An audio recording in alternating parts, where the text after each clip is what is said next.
Welcome back, guys, to another episode of Hoops and Football. I am Shannon.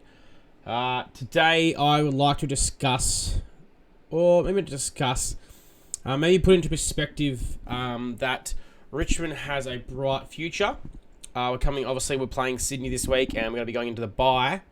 Obviously, there's a chance a lot of players returning to play VFL from the bye, so I thought maybe we should have a little discussion about what's coming into the team and how bright our future really is if you just think about it by the draft picks we've already used. So we had Sam Lawler, Harry Armstrong, Lou Trainer. Now we've had Tom Sims, Jonty Fall, and Liam Fawcett.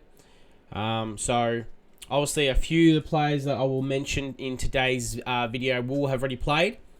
But it's probably going to be about what we're going to bring into the team, either VFL or AFL. And just shows you that sometimes we tend to forget what we don't see. So we'll get into that. Just so you guys know, I have created a new background. I thought it was time to spice it up. So I hope you guys like the new background. I've fixed my logo. My last one, I was missing an L. So, alright guys, so let's just go through it. So the first person I have on the agenda is Sam Lawler. As you guys know, a big fan. Big country boy. As we all know, he is a powerful, explosive, competitive beast for a first year. Probably the most we've seen, maybe as a Richmond player, or maybe you could even nearly say as a number one pick. Now, I know a lot of the things going around with some players has been, who would you rather, Harley Reid, Jason Horne-Francis, or Sam Lawler? And a lot of people have picked Horne-Francis. And I think it's quite harsh because Horne-Francis is, 3 or 4 years into his career. Harley Reid's 1 year in. He's got the baby blues. But to me, Sam Lawler, I would pick. He seems to have more of a leadership capabilities. He seems to be a lot more calm-headed than the other two do. And he seems to take in a lot of what's been told and deal with it. Now, it's probably quite unfair because Reid is in Sydney, in WA, and obviously Jason Horne-Francis is a South Australia boy who was playing in Victoria. So you can obviously say maybe Harley Reid has that factor, Sam Lawler has that factor because he didn't have to do the go home one. But I think from day one you could see the difference in their attitude towards their play. You could probably say, I think Sam Lawler is probably a better goal kicker than they are, so that's another thing he brings into us as a midfielder. And I think he's probably a better overhead mark. I don't know if there's been many first year players that come in with that ability to mark over the head, pack marks. Carlton, his first touch was a contested mark, and then he did obviously that 5-on-1 against North Melbourne.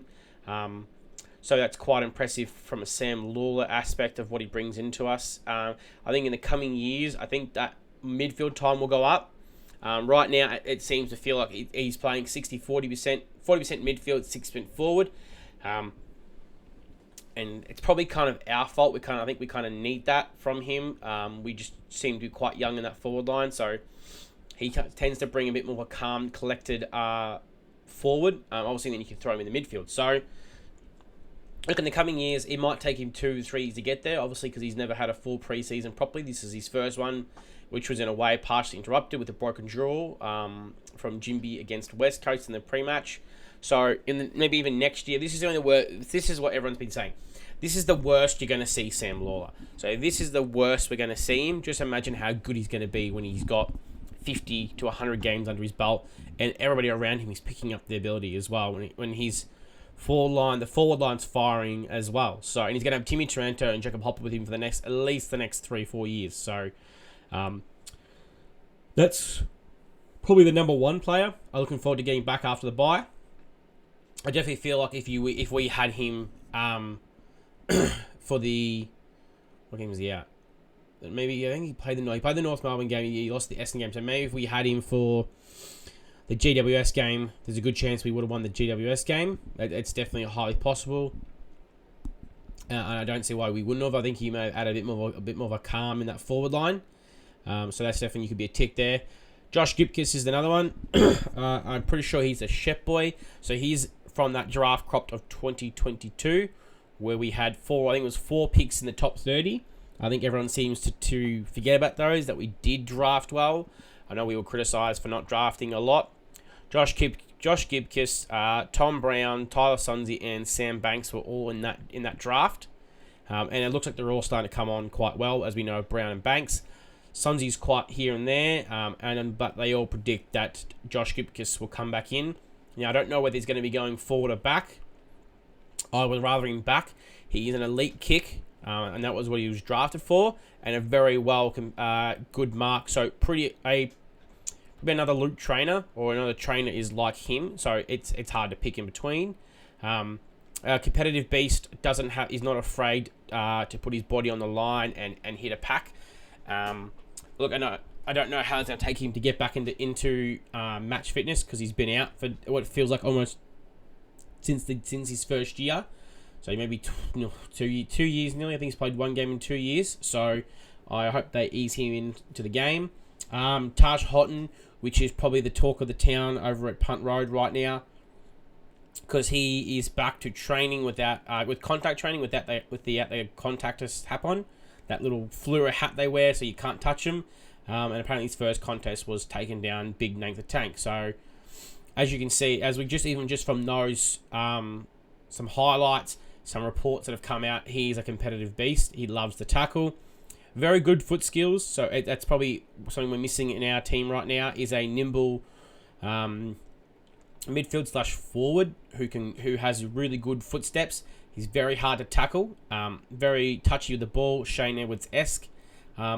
Very good kick. In a couple of his games in I think it was the Coates League, or maybe when he was playing for his football team, he had 32 disposals and it was like 4 goals. So we know he can hit the score. We know he gets good touch, a lot of touches. Seems to be sorry guys, really known for doing this right now, and I just yawn all the time when I'm on camera. Very well at marking over his head. And I feel like he might bring a bit more of a Shea Bolton or Shane Edwards-esque into our midfield. And then obviously, he goes forward and rests, and you can have that down the forward line as well, which we are kind of missing. That in our midfield / forward right now, as we all know, it's kind of one pace. Obviously, with Kate McCall coming in, he's added a bit more of injection to a burst, but not lightning speed. So probably like Taj Hotton, he is probably a player who he's 90%, is everybody's 100%. So he has that extra 10% of speed to break packs and get away. And look, if you go off some of the things that Adam Uze said, he believes that he will probably be back. When he's back in, he'll play. He's pretty confident it'll be 3-4 matches and he might be straight into the seniors. That's how good he is, and that's how highly he's rated at the club right now. So that's quite exciting to have a prospect that they believe he'll come back off a serious knee injury, and they believe he'll only need 3 or 4 games into him, and he'll be bursting on the scene. So look, I think they're talking about after the bye. So I know we have Western Bulldogs straight after the bye. So there's a chance that after the Western Bulldogs game, he's playing in the VFL, and we can see him sooner rather than later. And that's the same to be said for the next player, which is the unicorn probably out of the draft from last year. It is Josh Smiley. As we know, he is a big... I'd hate to put him up against Patrick Cripps and Bond, because that's the height that he is. He's that unusual 195 centimetre unicorn of a midfielder. Obviously, he hurt his hamstring, and he was looking pretty close to debuting for the first round against Carlton. Obviously hurt his hammy, so he didn't play. Then he came back for a bit. I think it was like 4 games, and he just didn't seem quite right. And then he went out with another hamstring. It was quite small, but they didn't realise it. So now they've taken him out for conditioning to build up his strength. And I think the idea is also to him to lose a bit of weight, just to be a bit more competitive and get his speed back. So Josh Smiley, in my opinion, so this is all information I'm just saying now. It's just my personal opinion. It's not that I am reaching out to people and asking the questions. It's just going off things that I've heard and seen, and a bit of their clips from when they're junior days. Josh Smiley is that not Patrick Cripps, because well, he could be actually, because he was reported as being in like that top 8 for the speed and agility test in the combine. So he's got quite explosive power. He's a big boy. He is more of a inside midfielder where he gets because he's so big, he can get the ball. He will shrug one or two players off and he'll feed the hands out. So it's pretty similar to when he started in the VFL. He was averaging about 16 disposals, and it was about 10 handballs to 6 kicks. So you could definitely see that the distributing ability was there. He was getting that ball and he was handballing the ball straight away to someone on the run, which I won't say no to. Obviously, you need that player for Smiley to give the ball to run and open up the game. But obviously that's the idea of a Sam Lawler and a Taj Hotton, maybe a Mance or a Seth Campbell, or maybe a Harley Reid if we go down that path of bringing somebody like that in who has that 4 or 5 steps of power and they're gone and they're away. And Smiley does that. Very hard to tackle if we have watched anything from his under 18s and the start of the preseason when he was in.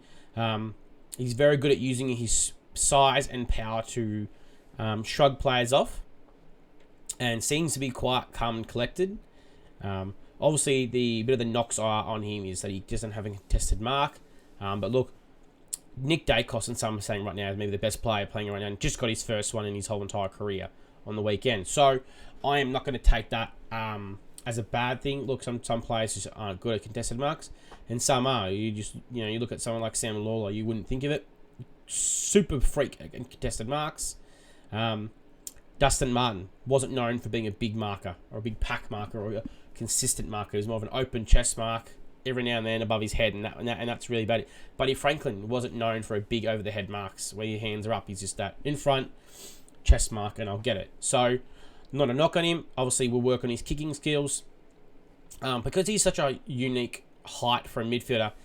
There is reports that he can go play backline and he can go and play in the forward line. So he can kick goals. He has got a quite nice kick on him for the goals. So obviously he can be kind of thrown around right now at the start of his career, and that's probably where he's going to start. I think he's going to start in the forward line, and they might use that difference of size to maybe throw some of the players out because of his size. So his reporter is kind of the same thing with Taj. Sorry. They're looking to get him back after the VFL as well. So he's kind of getting a mini preseason right now. So the reason why I'm bringing this up is because right now we just had that tough loss, that win that should have happened. And it's just showing you, this is more of a breakdown to some players that have played, some players that aren't playing, and some players that will be back soon, just to let everybody know that the future is bright. We haven't seen the best of Richmond's young players right now, and we still, out of those 4 I've just named, you still got 2 more to debut, as well as you still have someone like Jasper Algo who's playing in the VFL as well. So there's still a chance of 3 more debutants, but it's just more to reinsure the fans that maybe the club is slightly ahead of the rebuild than most people think. We were thought to be not winning any games. And Adam Uze's got these young players that are the future for the club. Up to 3 wins, could have been 6 if you really think about it.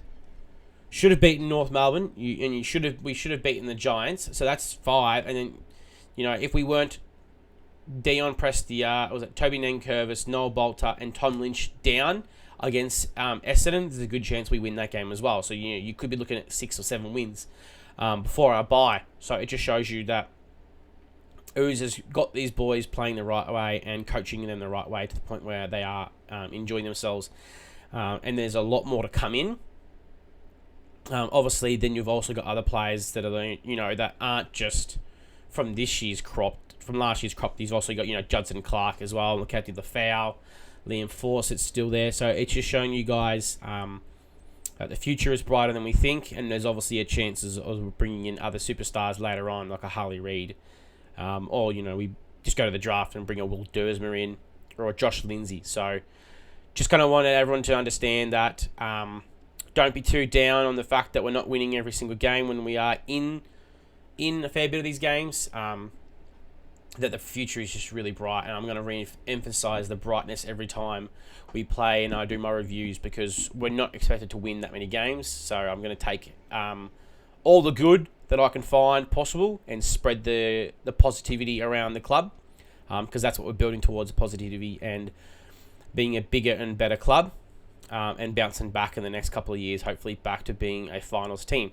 All right, guys, if you could hit that like and subscribe, pushing towards 500 subscribers, and leave a comment below what you think, and what you might like to see out of the next couple of videos. All right, guys, hit that like button as usual, subscribe, and I'll see you guys next time at the same time. Don't forget, stay safe and go Tigers.